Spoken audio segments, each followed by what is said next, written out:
ইতিহাস গড়ল বাংলাদেশ। নেপালকে ৪-১ গোলে বিধ্বস্ত করে প্রথমবারের মতো অনূর্ধ্ব-২০ সাফে চ্যাম্পিয়ন লাল সবুজ। সর্বোচ্চ গোলদাতা মিরাজুল। পারস্পরিক বোঝাপড়াতেই এসেছে সাফল্য, বললেন অনূর্ধ্ব-২০ সাফ শিরোপা জয়ীরা। অনুপ্রাণিত জামাল ভুঁইয়ার দল। ভুটান সফরে বেশ কয়েকজন সুযোগ দিতে চান কোচ কাবরেরা। সাকিব তো আর বাংলাদেশ রাষ্ট্রের জন্য কিছু বয়ে আনে নাই, সাকিব নিজে অনেক কিছু অর্জন করেছে। আমিনুলকে যেইভাবে অত্যাচার করা হয়েছে তখন কি আপনারা প্রশ্ন করেছিলেন? আমিনুলকে তো জেলে ভরা হয়েছে, সাকিবের বিরুদ্ধে মামলা হয়েছে। সাকিবের বিরুদ্ধে মামলার প্রশ্নে সাবেক ফুটবলার আমিনুলের প্রসঙ্গ টানলেন আইন উপদেষ্টা। প্রমাণ না হওয়া পর্যন্ত অতি উৎসাহিত হয়ে গ্রেফতার না করার নির্দেশ। বিরাট রদবদল আসছে দেশের ক্রিকেটে। বৃহস্পতিবারের বোর্ড সভায় জানা যাবে হাথুরু সিংহের ভবিষ্যৎ। এজেন্ডায় স্ট্যান্ডিং কমিটি আর পূর্বাঞ্চল স্টেডিয়ামের দরপত্র বাতিল। এবং ঐতিহাসিক টেস্ট জিতে 2 দিন বিশ্রামের পর অনুশীলনে নামলো টাইগাররা। দ্বিতীয় ম্যাচের জন্য রাওয়ালপিন্ডিতে প্রস্তুতি। সিরিজ বাঁচাতে স্কোয়াডে পরিবর্তন পাকিস্তানের।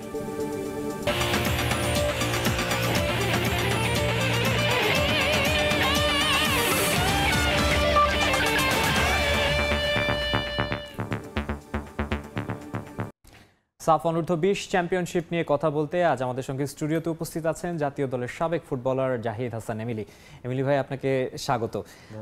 আমরা রিপোর্টে একটা লাইন দেখলাম, হিমালয়ে খালি হাতে ফেরারি। ফুটবলারদের পারফরমেন্স কেমন দেখলেন? ৪-১ গোল ব্যবধান, এটা কি পুরো ম্যাচের চিত্রটা বলে দেয় কিনা? প্রথম থেকেই মনে করেছিলেন কিনা যে স্কোর লাইনে এতটা আধিপত্য থাকবে? ধন্যবাদ আপনাকে। শুরুতে আসলে বাংলাদেশ দলকে অভিনন্দন জানাতে চাই আপনাদের সমাজ টিভির মাধ্যমে, কারণ তারা যেটা করে দেখিয়েছে, আমি বলবো যে অনেক দিন পরে আসলে আমাদের ফুটবলে একটা বড় শিরোপা আসছে, যদিও সেটা এসবিতে হোক বা সিনিয়র লেভেলই হোক। আর ট্রফি আমার কাছে মনে হয়। আর আপনি যেটা বলেছেন যে এক্সপেকটেশন ছিল কিনা যে 4-1 গোলে জিতবে, সত্যি কথা বলতে বাংলাদেশ যখন প্রথম ম্যাচ ভুটানের ম্যাচ থেকে শুরু করে, তারপর থেকে কিন্তু আসলে মানে match by match Bangladesh improve করেছে প্রত্যেকটা ম্যাচে। গ্রুপ একটা ম্যাচে কিন্তু নেপালের সাথে 2-1 গোলে হেরেছিল।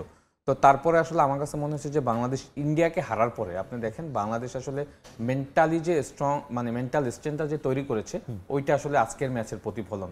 কারণ নেপাল ম্যাচ 2-1 যখন হারে, তখন আমরা ধরে নিয়েছিলাম যে আজকে যেহেতু ফাইনালে গেছে হয়তো কম্পিটিটিভ ম্যাচ, এবং আমিও ধরে নিয়েছিলাম যে ম্যাচটা হয়তো এক্সট্রা টাইমে যাবে, পেনাল্টি শুট যাবে, এরকম একটা ভেবে নিয়েছিলাম।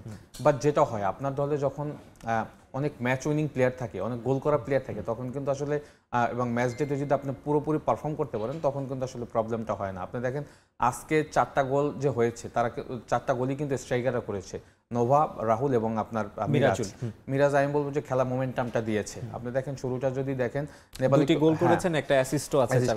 নেপাল কিন্তু হাই ইন্টেন্সিটিতে ম্যাচটা শুরু করেছে। প্রথম দিকে কিন্তু তারা অ্যাটাক করার চেষ্টা করেছে, এবং মারুফ ভাই কিন্তু আসলে তার প্রেস কনফারেন্সে বলেছে যে যেটা হয় যে যখন আপনি স্বাগতিক থাকবেন তখন সাপোর্টারদের একটা প্রেসার থাকে, এবং সেটা আসলে ফাইনালেও আমরা দেখেছি প্রচুর দর্শক ছিল, যার কারণে প্রেশারটা আমার কাছে মনে হয় নেপাল একটু বেশি নেওয়ার কারণে তারা একটু এলোমেলো হয়ে যাচ্ছিল, একটা বিল্ড আপ করতে পারছিল না।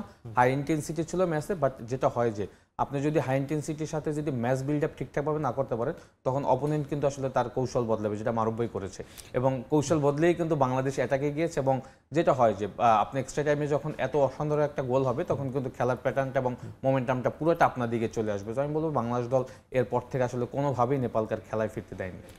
নেপাল টিমটা আসলে আমরা আগের ম্যাচটা, যখন ফার্স্ট ম্যাচটার কথা বলেন বা এই ফাইনাল ম্যাচটার কথা বলেন, এই টিমটার সম্পর্কে যখনই বিশ্লেষণ করতে হয়, এর আগে কোচও প্রেস কনফারেন্সে একটা ইঙ্গিত দিয়েছিলেন যে নেপাল টিমটা বেশি স্পিডি টিম, একই সঙ্গে তারা উইং থেকে অ্যাটাকটা বিল্ড করে।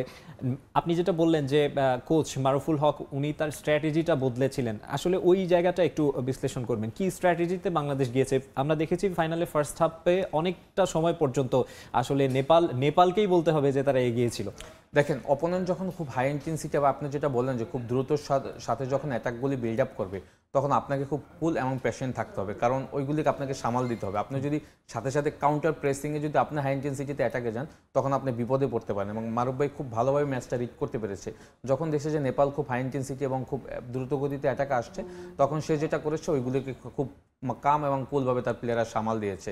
হয় কি, আপনি যখন একটার পর একটা করতে থাকবেন, আপনি যখন রেজাল্ট না আসবে, তখন আপনি কিন্তু ফ্রাস্ট্রেশনে পড়ে যাবেন। তো যেটা হয়েছে নেপালের ক্ষেত্রে, এবং নেপালের সাপোর্টারদের একটা ডেফিনেটলি প্রেশার ছিল, সেটা কিন্তু খেলায় বোঝা গিয়েছিল। দেখা গেল অ্যাটাকিং থার্ডে গিয়ে তারা অ্যাটাকটা আসলে ভালোভাবে ফিনিশ করতে পারছিল না। বাই দিস টাইম বাংলাদেশ যেটা করেছে যে বাংলাদেশও কিন্তু যখন দেখেছে যে নেপাল একটু ফ্রাস্ট্রেশনে পড়ে গেছে তখন কিন্তু তারা কাউন্টার অ্যাটাক শুরু করেছে এবং তারা ম্যাক্সিমাম টাইম দেখবেন যে তারা বল বিল্ড আপ মানে পাসিং ফুটবল খেলার চেষ্টা করেছে এবং তারা অ্যাটাকটা আসলে ফিনিশ করার চেষ্টা করেছে এবং যেটা বললাম যে খেলা মোমেন্টামটা তো আসলে মিরাজ এক্সট্রা টাইমের ওই দুর্দান্ত ফ্রি কিক এনে দিয়েছে। দেখুন ওই সময় গোলটা হওয়ার কারণে কিন্তু খেলাটা সেকেন্ড হাফে গিয়ে কিন্তু বাংলাদেশের জন্য আরও হয়েছে এবং সেকেন্ড হাফ শুরু হওয়ার সাথে সাথে আপনি আরেকটা গোল পেয়ে গিয়েছেন।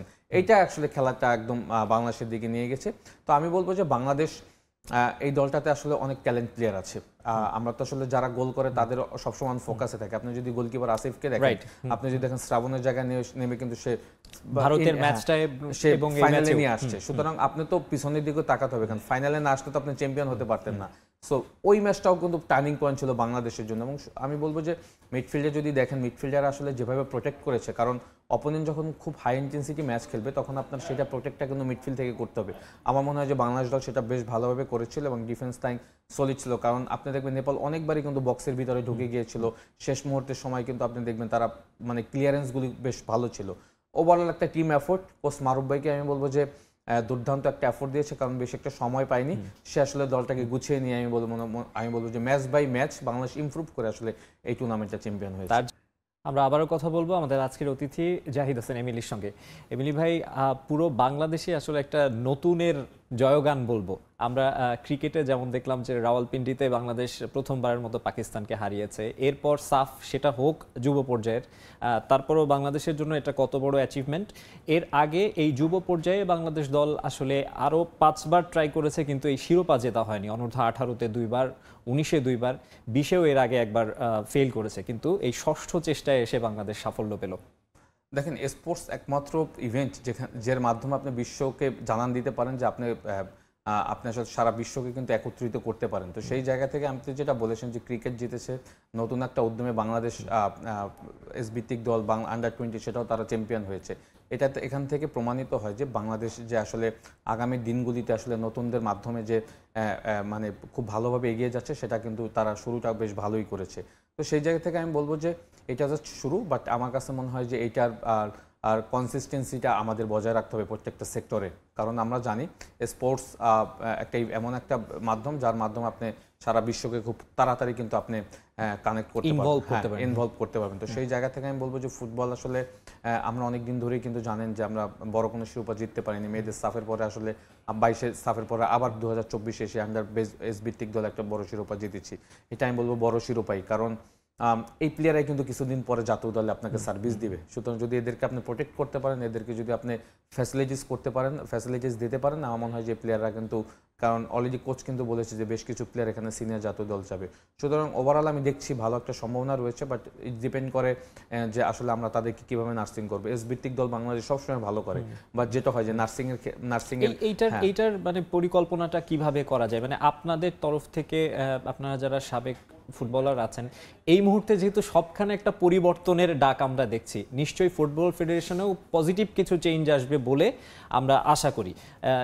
সেইখানে আপনাদের কোনো পরামর্শ থাকবে কিনা? কারণ সবকিছুই তো আসলে মানে নির্ভর করে যে সাফল্যটাই আসলে মূল, তাই না? তো সেইখানে ওই প্রসেসটার জন্য আপনাদের কি পরিকল্পনা বা আপনাদের কি পরামর্শ থাকবে? দেখেন, আমি একটা জিনিস বলতে চাই, বিশ্বাস করি যে আপনি যে চেয়ারে বসে রয়েছেন, আপনি আপনার চেয়ারের দায়িত্বটা বুঝতে হবে আপনাকে। দেন আপনি কাজের প্রতি আপনি তখন কিন্তু ডেডিকেশন হতে পারবেন। আপনি যদি চেয়ারের কাজগুলি না বুঝেন, তখন কিন্তু আপনি কোনো কাজই সাকসেস হতে পারবেন না। তো স্পোর্টস মিনিস্ট্রিতে চেঞ্জ এসেছে, নতুন আমাদের ক্রীড়া উপদেষ্টা হয়েছেন এবং সে কিন্তু একটা ডিক্লেয়ার দিয়েছে যে সে একটা স্পোর্টস হাই ইন্টেন্সিটি একটা স্পোর্টস ইনস্টিটিউট করবে। সুতরাং আমি বলবো যে প্রত্যেকটা মানে আপনি ইভেন্টে, নট অনলি ফুটবল, ক্রিকেট, যত ইন্ডিভিজুয়াল ইভেন্ট আছে, আমি বলবো যে আমাদের দেখতে হবে যে আমরা আসলে ওয়ার্ল্ড স্ট্যান্ডার্ডের ট্রেনিং সেশন ফ্যাসিলিটিস দিতে পারছি কিনা, আমাদের থাকা খাওয়া বা আনুষঙ্গিক আমাদের মাঠের প্র্যাকটিস গ্রাউন্ড সব ঠিকঠাক আছে কিনা, ইভেনচুয়ালি যারা প্র্যাকটিস করাবে তাদের স্ট্যান্ডার্ড সব ঠিক আছে কিনা, এগুলি যখন আপনি প্রপার ইনশিওর করতে পারবেন, তখন কিন্তু আপনি ওয়ার্ল্ডের সাথে তাল মিলাতে পারবেন। আমার কাছে মনে হয় ওই জায়গাটাতে আমাদের বেশ অ্যাবসেন্স রয়েছে। আজকে দেখেন আন্ডার-20 চ্যাম্পিয়ন হওয়ার পিছনে কিন্তু কারণ রয়েছে, বিকজ মারুফ ভাইয়ের ট্রেনিং সেশনে কিন্তু ভিন্নতা রয়েছে, ভেরিয়েশন আছে।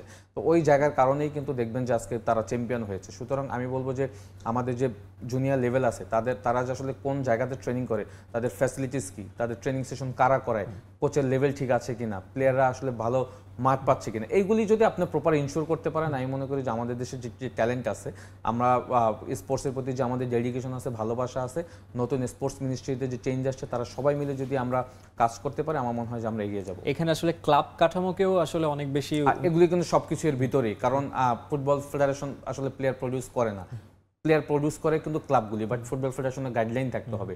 এটা আরো 10-15 বছর আগে হওয়া উচিত ছিল। আপনি যদি ক্লাবগুলি প্রেশার দিতেন বা ক্লাবগুলির অবকাঠামো ঠিক করতে বলতেন, আমাদের এখানে আসলে অনেক কিছুই আসলে মানে বলা যায়, বাট করাটা ইজ ভেরি ডিফিকাল্ট। বাট এগুলি করতেই হবে যদি আপনি ফুটবলকে নিয়ে যান, আদারওয়াইজ আপনি মাঝে মাঝে কিছু টুর্নামেন্ট জিতবেন, আবার এরকম কিছু প্লেয়ার উঠবে, তারপরে আবার ফল ডাউন করবে। বাট আমার মনে হয় যে প্রসেসটা যদি ঠিক থাকে, প্ল্যানিংটা যদি ঠিক থাকে, সবকিছুই সম্ভব।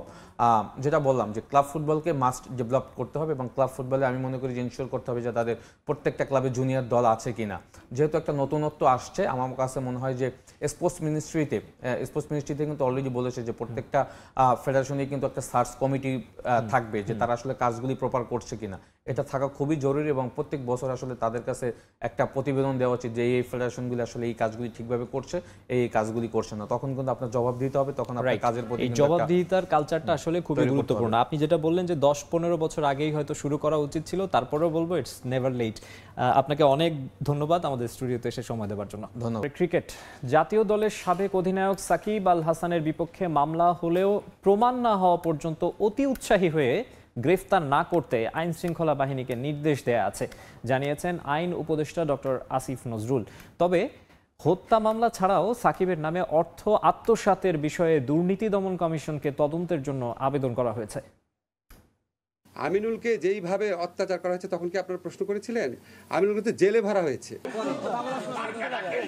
দেশের ফুটবলে একমাত্র সাফ জয়ে অনন্য ভূমিকা রাখা গোলরক্ষক আমিনুল হক যখন হাত করা পড়ে কারাগার আর আদালতে হাজিরা দিতে হয়েছে, তখন ফুলেল শুভেচ্ছায় রাজনীতির মাঠে বরণ করে নেওয়া হয়েছিল ক্রিকেট দলের সাবেক অধিনায়ক সাকিব আল হাসান ও মাশরাফি বিন মুর্তজাকে। শুধুমাত্র বিএনপির রাজনীতিতে জড়িত হওয়ার কারণে হয়রানিমূলক মামলায় বন্দী করে রাখা হয়েছিল দেশকে বিশ্বমঞ্চে প্রতিনিধিত্ব করা এই অধিনায়ককে। ক্ষমতার পালা বদলে একই বিড়ম্বনায় আওয়ামী লীগ থেকে মনোনীত সাবেক এমপি সাকিব আল হাসান, এরই মধ্যে রাজধানীর আদাবর থানায় হত্যা মামলা দায়ের করা হয়েছে তার নামে। পাকিস্তানের বিপক্ষে চলমান সিরিজে খেলছেন সাকিব আল হাসান। মামলার আসামি হওয়ায় তার ব্যাপারে কি সিদ্ধান্ত নেবে সরকার? Every action has some reaction, না ইকুয়াল রিয়াকশন বলে কিছু রিয়াকশন হয়, সেটা আমরা পছন্দ করি না, কিন্তু এই রিয়ালিটিটা তো বুঝতে হয় যে এটা তো আউট অফ দ্য ব্লু আসে নাই। এফআইআর হওয়া মানে তো গ্রেফতার না।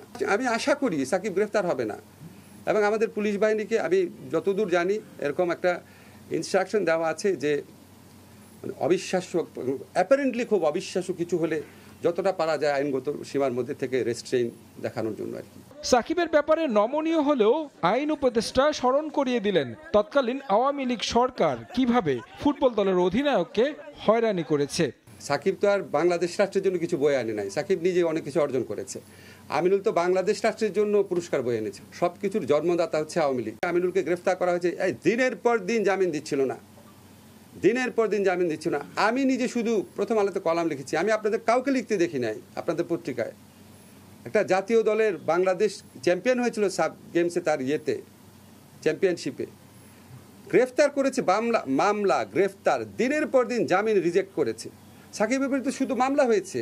হত্যা মামলা ছাড়াও সাকিব আল হাসানের বিরুদ্ধে শেয়ার বাজার কেলেঙ্কারি, বেটিং, অবৈধ সম্পদ অর্জন, স্বর্ণ চোরাচালান, অর্থ পাচার সহ বেশ কয়েকটি বিষয়ে তদন্তের জন্য দুর্নীতি দমন কমিশনে অভিযোগ জমা পড়েছে। তারেক হাসান শিমুল, সময় সংবাদ, ঢাকা। বৃহস্পতিবারের বোর্ড সভায় বড় রদবদল আসতে যাচ্ছে দেশের ক্রিকেটে। 11 পরিচালক আত্মগোপনে থাকায় নতুন স্ট্যান্ডিং কমিটির রূপরেখা চূড়ান্তের পাশাপাশি বাতিল করা হবে পূর্বাচল ক্রিকেট স্টেডিয়ামের দরপত্র। জাতীয় দলে হেড কোচ চন্ডিকা হাথুরু সিংহের ভবিষ্যৎ কি হবে সেই বিষয়েও আসবে সিদ্ধান্ত। ক্রিকেট সংশ্লিষ্টদের দাবি, বিসিবি সংস্কারের অংশ হিসেবে বোর্ডের আয় ব্যয়ের হিসেব জনসম্মুখে প্রকাশের রীতিও চালু করা উচিত। পূর্বাচল ক্রিকেট স্টেডিয়ামের ভাগ্য এখন অনিশ্চিত। কেবল নাম বা নকশা নয়, অনির্দিষ্টকালের জন্য স্থগিত হচ্ছে যে কোনো ধরনের নির্মাণ কাজ। আগামী 30 আগস্ট ছিল নির্মাণ কাজের দরপত্র জমা দেওয়ার শেষ দিন। তার আগে বিসিবির সভায় সকল ধরনের দরপত্রের কাজ বন্ধের সিদ্ধান্ত নেবে ফারুক হোসেনের নেতৃত্বাধীন বোর্ড। আপাতত সেখানে ঘরোয়া ক্রিকেট চালানোর কথা হলেও তা করতেও নানা সুযোগ সুবিধার প্রয়োজন ভেন্যুটিতে। নতুন বোর্ড সে ব্যাপারে কি সিদ্ধান্ত নেবে তাও এখন অনিশ্চিত। সভার গুরুত্বপূর্ণ এজেন্ডা নতুন স্ট্যান্ডিং কমিটির রূপরেখা। রাজনৈতিক সম্পৃক্ততার কারণে আত্মগোপনে দেশের অধিকাংশ বোর্ড পরিচালক। নতুন করে সাজাতে হবে বিভিন্ন কমিটিও। ক্রিকেট অপারেশনস সহ বিপিএল গভর্নিং কাউন্সিল, সামনে ঘরোয়া ক্রিকেটের ব্যস্ত সূচি থাকায় উপস্থিত পরিচালকদের মাঝেই ভাগ করে দেয়া হবে এসব কমিটি। চরম সমালোচিত ইসমাইল হায়দার মল্লিকের পরিবর্তে বিপিএল গভর্নিং কাউন্সিলের দায়িত্ব উঠতে যাচ্ছে ফাহিম সিনহার কাঁধে। জালাল ইউনুসের পদত্যাগের কারণে ক্রিকেট অপারেশনস প্রধানের শূন্য হয়ে যাওয়া পদ পূরণ করবেন নাজমুল আবেদিন ফাহিম। বিকেএসপির সাবেক ক্রিকেট উপদেষ্টা সামলাবেন গেম ডেভেলপমেন্ট সেকশনও। পরিবর্তন আসতে পারে জাতীয় দলের হেড কোচের চেয়ারে। ক্ষতিপূরণ দিয়ে হাতুরু সিংহেকে বিদায় জানানোর গুঞ্জন নানান মহলে। চ্যাম্পিয়ন্স ট্রফির আগে বিদেশি কোচ না পাওয়া গেলে ভারপ্রাপ্ত কোচের গুরুদায়িত্ব পালন করবেন সোহেল ইসলাম কিংবা মোহাম্মদ সালাউদ্দিন। যদিও কদিন আগেই রাওয়ালপিন্ডি টেস্ট জেতানো লঙ্কান কোচকে সরিয়ে দেওয়ার ব্যাপারে অসন্তোষ আছে খোদ নীতি নির্ধারণী মহলে। পাপনের বোর্ড নিয়ে আর্থিক অসঙ্গতির অভিযোগ ছিল সবচেয়ে বেশি। বিসিবি সংস্কারের অংশ হিসেবে এখন থেকে ক্রিকেট বোর্ডের ওয়েবসাইটে আয় ব্যয়ের হিসাব প্রকাশের দাবি ক্রিকেট সংশ্লিষ্টদের। আজকে আইসিসি বলেন, এসিসি বলেন, অস্ট্রেলিয়ান ক্রিকেট বোর্ড বলেন, নিউজিল্যান্ড ক্রিকেট বোর্ড বলেন, প্রত্যেকটা দেশের ওয়েবসাইট আছে নিজস্ব। সেই ওয়েবসাইটে তারা প্লেয়ার টিম সিলেকশন হলে আমরা দিয়ে সব কিছু দিই। তো আমরা কেন ভাই যে আমাদের সারা বছরের যে অর্থনৈতিক কর্মকাণ্ড যেটা হয়েছে, যে সারা বছরের আয় কত ছিল, কত ব্যয় ছিল, আমরা সেটা কেন আপলোড করব না? সেটা করে দেওয়া উচিত। জনগণের রাইট আছে, আপনাদের অধিকার আছে যে জানার। তখন আর আপনারা এসে বারবার আপনি এসে সবাইকে জিজ্ঞেস করবেন না ওইটা কি হয়েছে, ওইটা কি ইউল। একদম পানির মতো স্বচ্ছতা। ফারুক আহমেদের সভাপতিত্বে এই নিয়ে দ্বিতীয়বারের মতো বোর্ড সভায় বসতে যাচ্ছেন বিসিবি পরিচালকরা। সবশেষ সভায় নতুন 2 পরিচালক বাদে উপস্থিত ছিলেন 8 জন। গঠনতন্ত্র অনুযায়ী বৃহস্পতিবারের সভাসহ পরবর্তী বোর্ড মিটিংয়ে অনুপস্থিত থাকা পরিচালকদের পদ শূন্য বলে বিবেচিত হবে। সাব্বির মিথুন, সময় সংবাদ, ঢাকা। কবলিত মানুষের পাশে দাঁড়ালেন যুব এশিয়া কাপ জয়ী 2 ক্রিকেটার মাহফুজুর রহমান রাব্বি ও জিসান আলম। কুমিল্লার প্রত্যন্ত অঞ্চলে সশরীরে ত্রাণ নিয়ে হাজির হন তারা। তাদের এই উদ্যোগে সশরীরে উপস্থিত হতে না পারলেও সহযোগিতার হাত বাড়িয়েছেন এইচপি দলের অন্যান্যরাও। চারিদিকে থই থই পানি, যেদিকে চোখ যায় সেখানে কোমর সমান জল। বানের পানিতে ভাসছে ঘরবাড়ি, স্কুল, মসজিদ সহ সকল স্থাপনা। কোথাও কিছুটা পানি কমেছে, কোথাও আবার উন্নতি নেই। বানবেতর জীবনযাপন করছেন বন্যা কবলিতরা। বন্যার্তদের উদ্ধারে বিভিন্ন সহযোগী সংগঠন, সেনাবাহিনী কাজ করলেও এখনো বিপর্যয়ের মধ্যে সেখানকার মানুষজন। ফেনী, নোয়াখালী, লক্ষ্মীপুর, কুমিল্লা সহ দেশের বিভিন্ন জেলার মানুষের দুর্ভোগে মন কাঁদছে জাত, ধর্ম, বর্ণ নির্বিশেষে সবার। বন্যার্তদের সহায়তায় ইতোমধ্যেই ঢাকা বিশ্ববিদ্যালয় টিএসসিতে চলছে গণত্রাণ কর্মসূচি। তবে যুব বিশ্বকাপ জয়ী 2 ক্রিকেটার রাব্বি ও জিসান হাঁটলেন ভিন্ন পথে। মাত্রই অস্ট্রেলিয়ায় দুর্দান্ত পারফর্ম করে অ্যাডিলেইড স্ট্রাইকার্সের বিপক্ষে ফাইনাল খেলে দেশে ফিরেছে বাংলাদেশ এইচপি দল। তবে দেশের মানুষের এমন দুর্ভোগে আর ঘরে বসে থাকা নয়, নিজেদের উদ্যোগ আর সতীর্থদের সহযোগিতায় এবার বন্যা কবলিত এলাকায় সশরীরে হাজির মাহফুজুর রহমান রাব্বি ও জিসান আলম।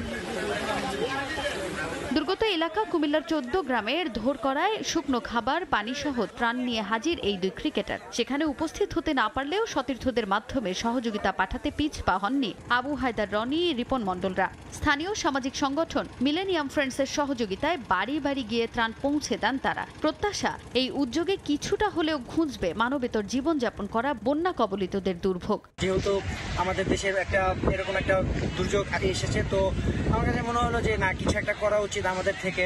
সো আসলে এইখান থেকে আসলে উদ্যোগটা নেওয়া। এই বর্ণার্থীর মধ্যে যারা অসহায় মানুষ, তাদের সবাই, আমরা দেশের মানুষ একটাই প্রত্যাশা, সবাই যাতে এগিয়ে আসুন। আরও অনেক মানুষের কাছে অনেকভাবে অনেক কিছু যাওয়া দরকার, খাবার পাচ্ছেন অনেকে, সবার দরকার যে তাদের হেল্প করা, সাহায্য করা। আমি একটাই বলবো, দেশের মানুষ সবাই এগিয়ে আসুন। ভাইরা কেউ আছেন সবার সম্মিলিত উদ্যোগে ধীরে ধীরে দুর্ভোগ কাটিয়ে স্বাভাবিক জীবনে ফিরতে পারবেন বন্যার্তরা। সমাজের সকল শ্রেণী পেশার মানুষ এগিয়ে আসলেই সম্ভব ফেনী, কুমিল্লা, নোয়াখালীর এই দুর্ভোগ ঘোচানো। এই বিপদ থাকবে না, এই বিপদ ইনশাল্লাহ একদিন কেটে যাবে। কিন্তু এই যে দুঃসময়গুলো আমরা সবাই যদি এগিয়ে আসি, মিলেনিয়াম ফ্রেন্ডস সামাজিক সংগঠনগুলো আমরা যদি সবাই সাহায্য করি, তাহলে অবশ্যই মানুষ আরো বেশি উপকৃত হবে। বন্যা কবলিতদের দুর্ভোগে পাশে থাকতে পারা বড় স্বস্তির বিষয় বলে জানান যুব বিশ্বকাপ জয়ী এই দুই ক্রিকেটার। তাজিন খন্দকার, সময়। এ পর্যায়ে খেলার সময় শীর্ষ সংবাদ জানিয়ে দেব আরেকবার। হিমালয়ের দেশে ইতিহাস গড়ল বাংলাদেশ। নেপালকে 4-1 গোলে বিধ্বস্ত করে প্রথমবারের মতো অনূর্ধ্ব-20 সাফে চ্যাম্পিয়ন লাল সবুজ, সর্বোচ্চ গোলদাতা মিরাজুল। সাকিব তো আর বাংলাদেশ রাষ্ট্রের জন্য কিছু বয়ে আনে নাই, সাকিব নিজে অনেক কিছু অর্জন করেছে। আমিনুলকে যেইভাবে অত্যাচার করা হয়েছে তখন কি আপনারা প্রশ্ন করেছিলেন? আমিনুলকে তো জেলে ভরা হয়েছে, সাকিবের বিরুদ্ধে মামলা হয়েছে। সাকিবের বিরুদ্ধে মামলার প্রশ্নে সাবেক ফুটবলার আমিনুলের প্রসঙ্গ টানলেন আইন উপদেষ্টা। প্রমাণ না হওয়া পর্যন্ত অতি উৎসাহী হয়ে গ্রেফতার না করার নির্দেশ। এবং বিরাট রদবদল আসছে দেশের ক্রিকেটে। বৃহস্পতিবারের বোর্ড সভায় জানা যাবে হাথুরু সিংহের ভবিষ্যৎ। এজেন্ডায় স্ট্যান্ডিং কমিটি আর পূর্বাচল স্টেডিয়ামের দরপত্র বাতিল।